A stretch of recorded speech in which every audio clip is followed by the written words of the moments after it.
Lundi 7 mars de l'an 2022. Bonsoir, bienvenue. Tout de suite, les titres du journal. À l'instar de la communauté internationale, le Bénin célébrera ce mardi 8 mars 2022 la journée internationale de la femme sous le thème « Égalité aujourd'hui pour un avenir durable ». Des femmes commentent la célébration de la journée internationale de la femme et s'adressent au président Patrice Talon dans cette édition. La responsabilité sociale et environnement entreprise organise à l'intention des organisations de la société civile béninoise et togolaise une formation de 6 jours afin de les outiller pour un plaidoyer en vue de limiter les atteintes aux droits humains et le respect de l'environnement. En déplacement au stade municipal de Djougou, samedi, les cotonniers ont dominé les Panthères 2-0 grâce à des réalisations de Salim Fadil Bawa et de Romaric Amoussou.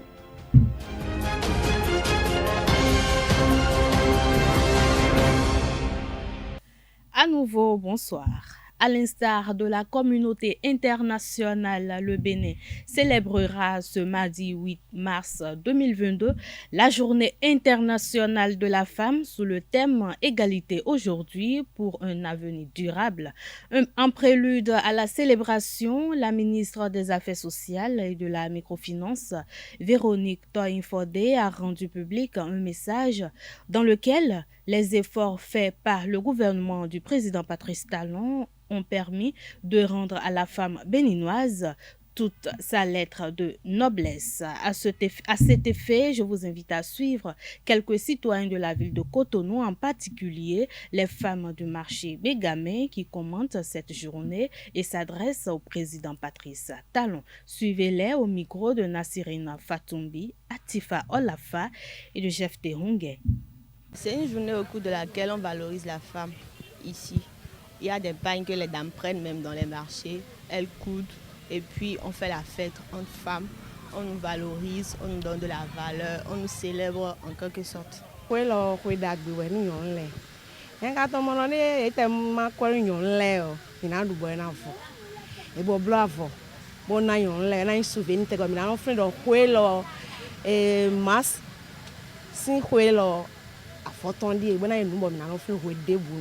Une journée remplie de beaucoup de choses.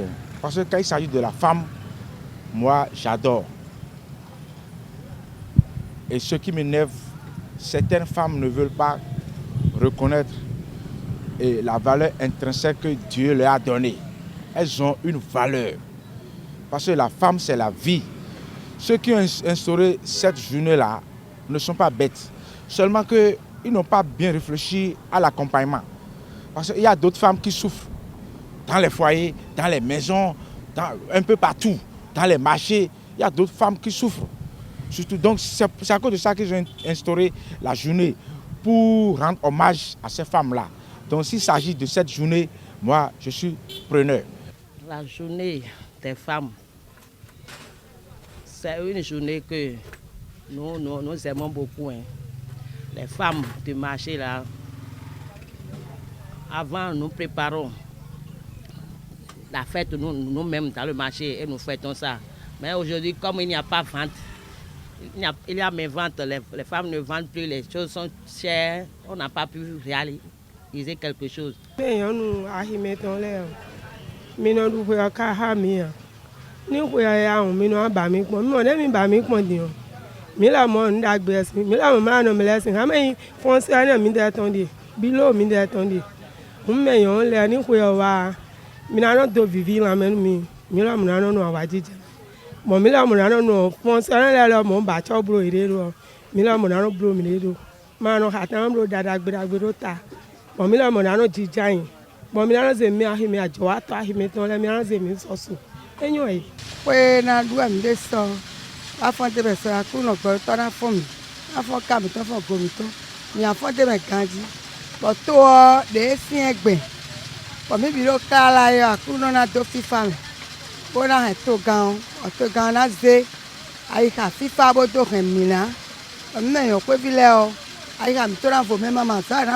Pour le moment, côté émancipation, c'est pas encore ça.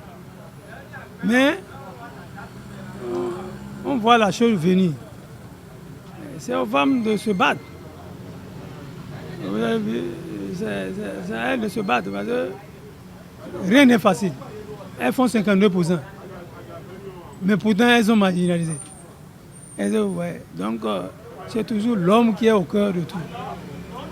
C'est l'homme qui est au centre de tout. Si seulement le gouvernement pouvait prendre cette journée, organiser une grande fête de rencontres avec les femmes, les aider financièrement, spécialement ce jour, pour l'évolution de leur commerce, ce serait très bien.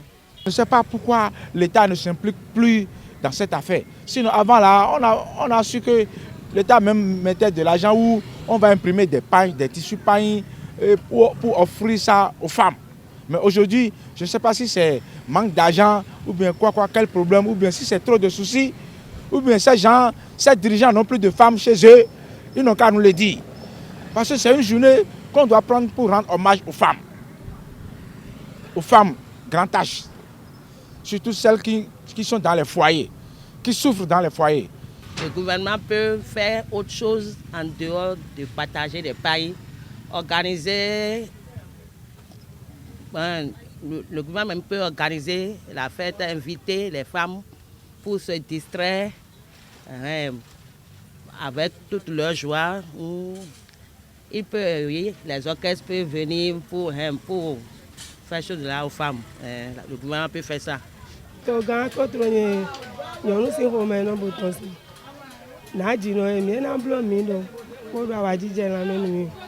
Coffee fine and of Acom and Rosemi and a hand of Vitemi, Mamma, hotel, John Domi.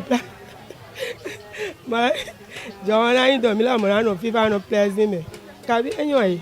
And I thought, Minidan told me to I get beating, why Maumiton, Maumiton is Resology. I'm away Mount Benetton. Avant notre parti qui a réalisé quelque chose pour nous demain et nous irons fêter demain. Donc c'est la fête. Demain nous serons tous en joie pour fêter notre journée. Ah, j'ai déjà le pain là. Je vais coudre. C'est déjà bon, c'est déjà chez le tailleur en fait. Donc on va porter, on va être dans le 8 mars fêter. Mise en délibéré au terme de l'audience du vendredi 4 mars dernier, la sentence des juges de la Cour de répression des infractions économiques et du terrorisme CRIET dans le dossier de délivrance du passeport béninois à des Camerounais est connu ce lundi. Le commissaire divisionnaire Florent Agbo et ses co-accusés sont fixés sur le sort ce jour.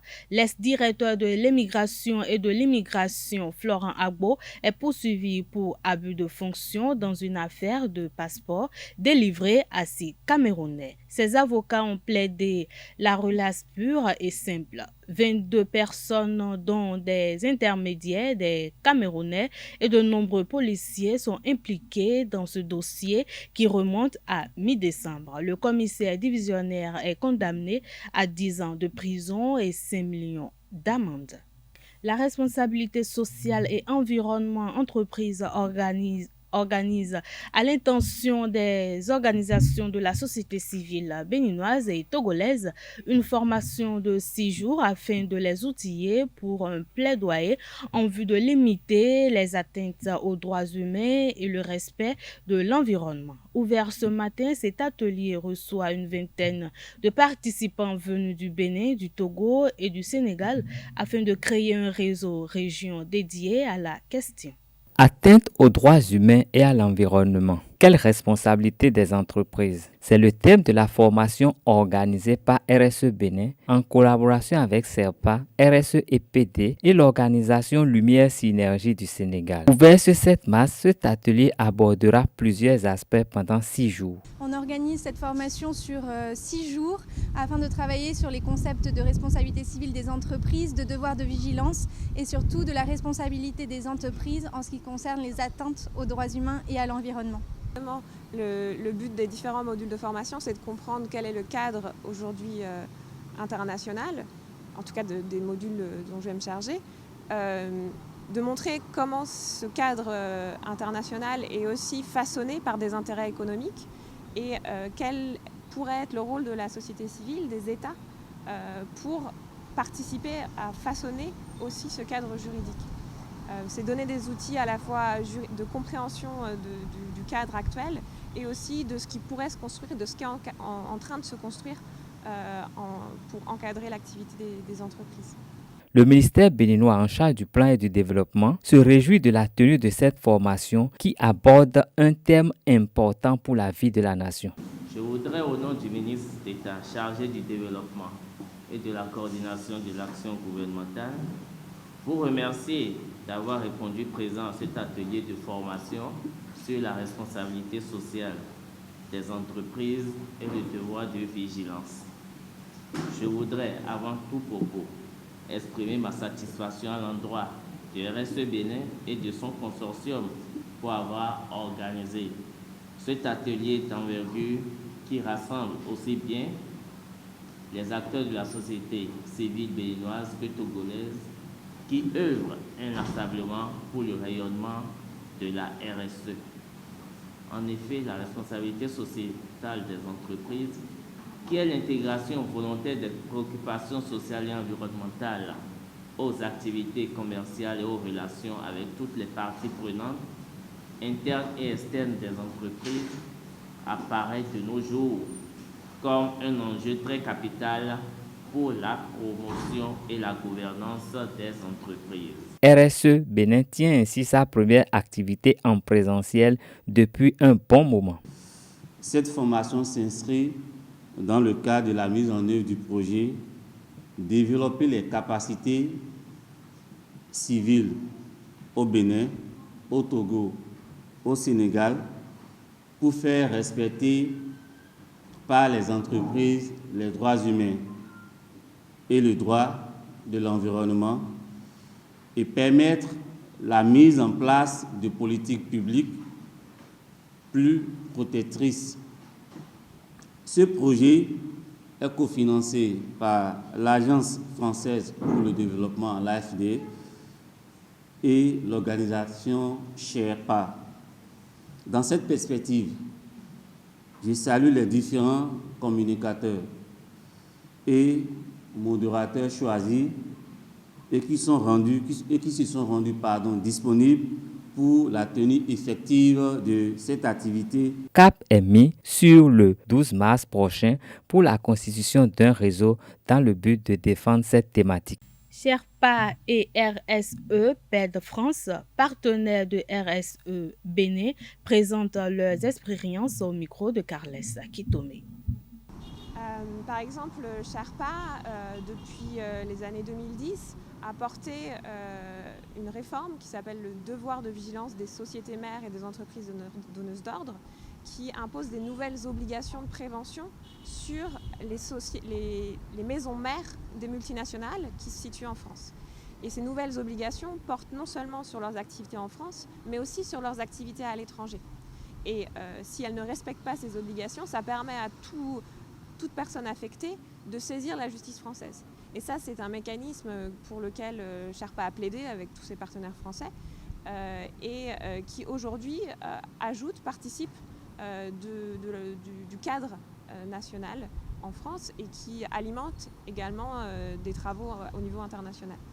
Nous avons démarré nos activités depuis 2015 par l'organisation d'un premier forum sur la responsabilité sociétale dans le pays. L'objectif étant d'évaluer dans un premier temps l'état des lieux de cette question, son niveau de pratique et de maturité dans le pays. Donc à la suite de ça, en 2018, on a organisé un deuxième événement qui a permis de nous rendre compte que beaucoup d'entreprises togolaises commençaient justement à s'intéresser au sujet, mais ne disposaient pas forcément d'outils et de connaissances spécifiques pour pouvoir mettre en œuvre cela. Donc aujourd'hui, ce travail que nous réalisons rentre justement dans la continuité de ce qui a été démarré en 2015 et 2018 et rajouter à cela toutes les activités que nous organisons en matière de formation à travers des webinaires en ligne, mais également à travers des ateliers pratiques tels que les cafés RSE qui se déroulent à l'endroit de différentes cibles. La Cour de répression des infractions économiques et du terrorisme CRIET a rendu son verdict ce lundi 7 mars 2022 dans l'affaire de délivrance de passeports béninois à 5 ressortissants camerounais. La secrétaire de l'ex-directeur de l'immigration et de l'immigration DEI, Madame Brigitte Adjagba, a écopé de 5 ans de prison, dont 2 ans fermes dans l'affaire de délivrance du passeport béninois à 5 ressortissants camerounais. Les Camerounais qui ont bénéficié des passeports ont écopé de 3 ans de prison chacun selon Frisson Radio. Ces condamnations ont été prononcées ce lundi 7 mars 2022 par la Cour de répression des infractions économiques et du terrorisme, CRIET. Sport dans cette édition. Coton FC a réalisé une entame parfaite de la Super League Pro. En déplacement au stade municipal de Diogo samedi, les cotonniers ont dominé les Panthères 2-0 grâce à des réalisations de Salim Fadil Bawa et de Romaric Amoussou. Suivez les moments forts de ce match comptant pour la 2e journée du championnat et le débriefing du second buteur et de l'entraîneur Victor Zvonka. D'abord, je félicite mes coéquipiers. Ça n'a pas été facile. Des matchs à l'étranger, c'est pas facile. Donc, l'adversaire a été coriace aussi. Nous-mêmes, là, on n'a pas lâché. Vu les séances et tout, bon, on n'avait pas le choix. On devait remporter les 3 points. Donc, on a donné tous les moyens. Bon. C'est tout ce que je peux dire. Je félicite mes gars. On a été costaud jusqu'à la fin. C'était bien pour un début de la Super League. 3 points déjà, ça donne un plus. Le deuxième but, ouais, je l'ai marqué parce que j'ai suivi l'action depuis là-bas. Quand le gars avait derrière le ballon, j'ai suivi. J'ai fait proposer une 2 puis Bah m'a fait une très belle passe. D'abord, moi-même, je lui ai donné une passe, il a marqué. Après, c'est lui qui me donne une passe, j'ai marqué. Bon, c'est merveilleux, quoi. On a su garder notre sang-froid et voilà, donc je pense que logiquement, le résultat est logique de 1-0. Vous savez, c'est le premier match, hein, on s'est arrêté pendant pratiquement 1 mois. On nous a fait le coup de la panne sur la première journée, donc ça a perturbé un petit peu nos entraînements. Bon, c'est un voyage qui dure aussi presque 12 heures, donc mes joueurs sont aussi peut-être un peu fatigués, hein, moi je trouve que c'est normal. Donc moi je suis content de leur prestation parce que, vous savez, on ne va pas faire la fine bouche. Hein. Premier match, tu gagnes 2-0 à l'extérieur, c'est une bonne opération. Dadje FC s'est opposé à Djefa FC pour le compte de la 2e journée de la Super League professionnelle de football au stade Omnisport de Aplaroué. La rencontre très discutée entre les 2 équipes s'est achevée sur le score nul de 1 but partout. Anaël Doou nous fait le point de la rencontre. Djefa FC a tenu tête à Dadje FC en ouverture de la Super League professionnelle. Comptant pour la 2e journée, le match discuté sur la pelouse du stade Omnisport de Aplaroué s'est soldé sur le score nul de 1 but partout. La première mi-temps a été dominée par les hommes du Mono.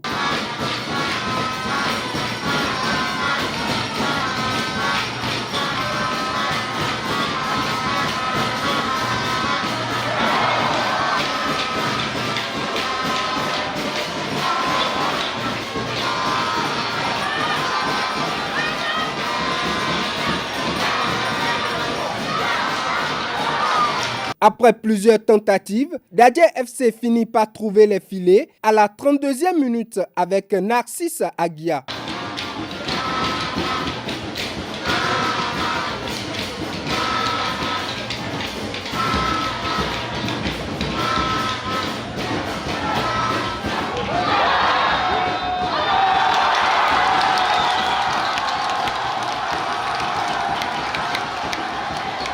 La 2e période va arborer la couleur jaune de Djefa.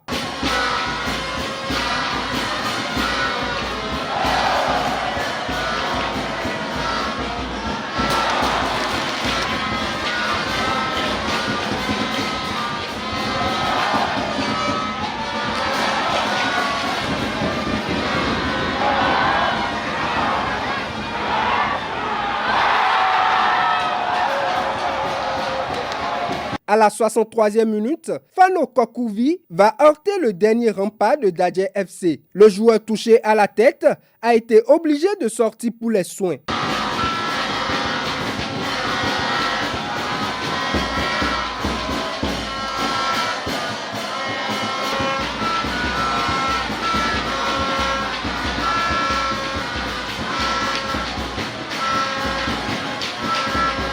Le jeu reprend et Jeffa dans la dynamique égalise à la 70e minute au pied de Briciano Couton.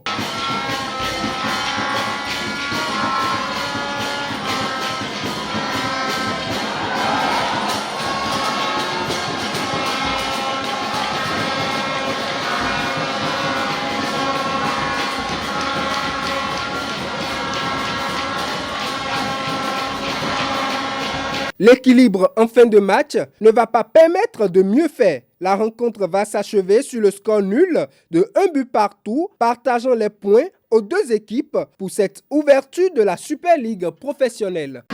Des regrets parce que je pense qu'en première mi-temps, nous avons la possibilité de faire basculer le match à 2-0. C'est dommage. Par contre, en deuxième mi-temps, on a été moins bien.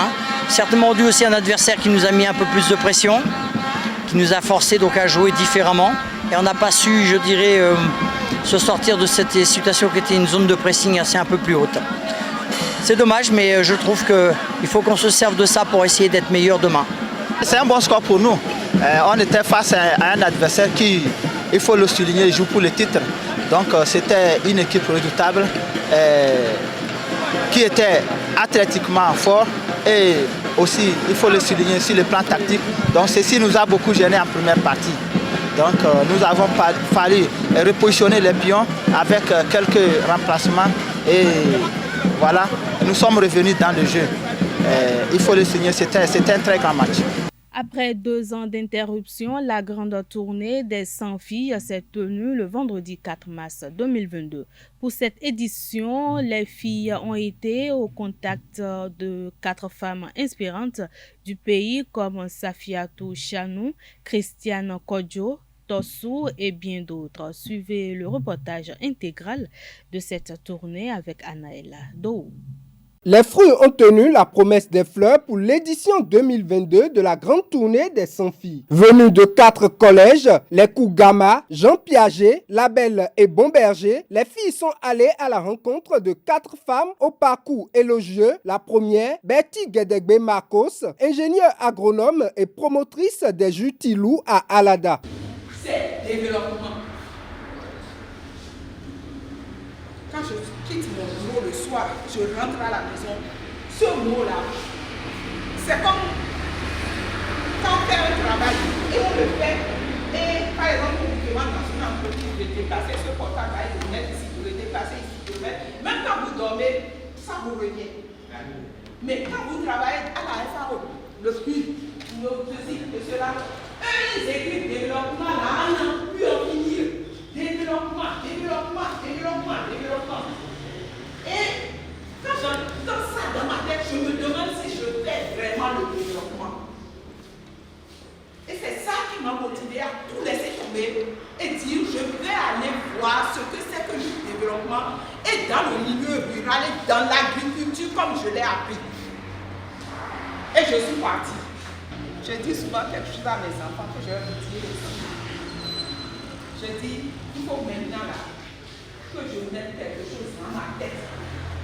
Et cette chose-là, c'est ce qu'il y a en dehors de l'os du crâne là. C'est la substance même de se fixer des objectifs et pouvoir les atteindre, mettre tout en œuvre pour les atteindre. Après Alada, les 100 filles ont mis le cap sur la Chambre de commerce et de l'industrie du Bénin. Christiane Kodjo Tossou, vice-présidente de la CCI Bénin, a échangé avec les filles en compagnie de Solange Huedanou, promotrice de l'entreprise Sol des Anges, qui n'est pas restée sans voix. Vous devez forcément avoir des notions de comptabilité. Vous devez forcément être très précise et très rigoureuse dans la gestion. Donc, entrepreneuriat, oui, il y a plein de métiers. Aujourd'hui, on encourage même les filles à aller vers les métiers qu'on disait avant métiers d'hommes. Nous avons les métiers dans l'innovation, Nous avons les métiers d'informatique, il y a plein de métiers. Pourquoi pas commandant de bord? Pourquoi pas pilote d'aéronef? Et après, vous pouvez créer votre propre entreprise pour faire du service dans ces métiers-là. Donc, il y a toute une liste d'entreprises, de métiers, de secteurs que nous allons partager après à vos chefs de file. Elles partageront avec vous. Mais retenez, j'aimerais seulement que vous reteniez que l'entrepreneuriat est la plus belle aventure qu'on puisse avoir. J'ai commencé par travailler dans le monde d'entrepreneuriat il y a 22 ans. Et j'ai commencé avec une petite somme de 300 000 que j'amenais au marché. J'achetais, je revendais, mais aujourd'hui, j'arrive à importer. Est-ce que de 300 000, on peut devenir milliardaire? Oui. Vous êtes sûr? Oui. Et qu'est-ce qui a fait que de 300 000, je suis devenue opératrice économique et j'amène du navire, tout ce qu'il faut au Bénin pour revendre? Qu'est-ce qui a fait que je suis devenue de 300 000 à un milliardaire? C'est le travail, l'amour du travail. Donc pour entreprendre, il faut aimer le travail. La grande tournée s'est achevée à la préfecture de Cotonou. La députée de la 8e législature, Sophia Touchanou, première secrétaire parlementaire, a édifié les filles par le récit de son parcours. À l'issue de sa communication, elle a exprimé toute sa joie pour l'instant passé avec les jeunes filles. Tout un plaisir, ça fait différent. Parce que là, j'étais face à mes enfants. Vraiment mes enfants, donc j'ai parlé à cœur ouvert. Leur parler de mon parcours, ce fut tout un plaisir, échanger, poser des questions, répondre et au même moment les orienter, leur parler de leur futur. Leur parler aussi des grands défis qu'il y a à relever dans le monde d'aujourd'hui. Le message phare, c'est de se faire confiance. Premier point, aller de l'avant. Se donner tous les moyens pour affronter le monde de demain. Qu'est-ce que je mets dans moyen? S'éduquer. S'éduquer, c'est-à-dire l'éducation, c'est de différents ordres. Faire les études universitaires, c'est une bonne chose. Apprendre aussi les métiers, c'est prometteur. En tout cas, s'éduquer, se donner les moyens. Vous savez, on a tous des talents, des dons cachés en nous. Rechercher le meilleur d'elle, ce qu'elle sait faire et le faire avec passion et amour. L'autorité administrative du littoral, le préfet Alain Orunla, a honoré les filles par sa présence. L'initiatrice de la grande tournée, Nadège Diwan, et les filles ressortent satisfaites et se donnent rendez-vous pour la prochaine édition. La Super League Pro, la deuxième phase du championnat béninois, a démarré ce week-end avec les matchs de la deuxième journée. À domicile, l'Autopopo, le champion en titre, a battu AEMA FC sur le score de 2-1 le samedi 5 mars 2022. Je vous invite à suivre le compte rendu de la rencontre avec Colombe Oussou.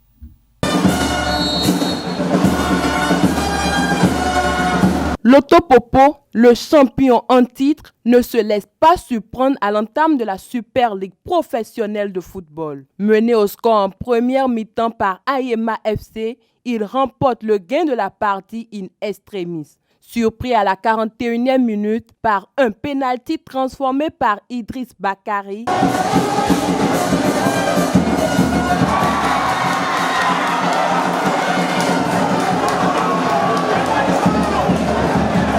Les Lotto Boys vont revenir au score à la 51e minute grâce à Adanyande Gilbert.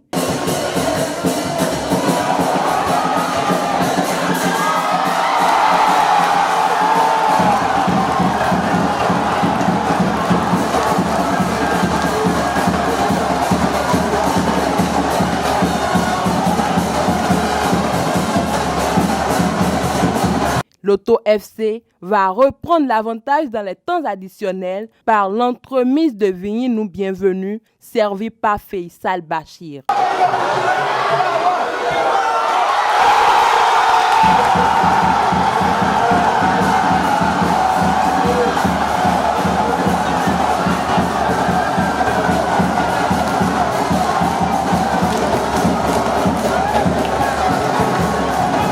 Ce journal a été préparé par l'ensemble de la rédaction.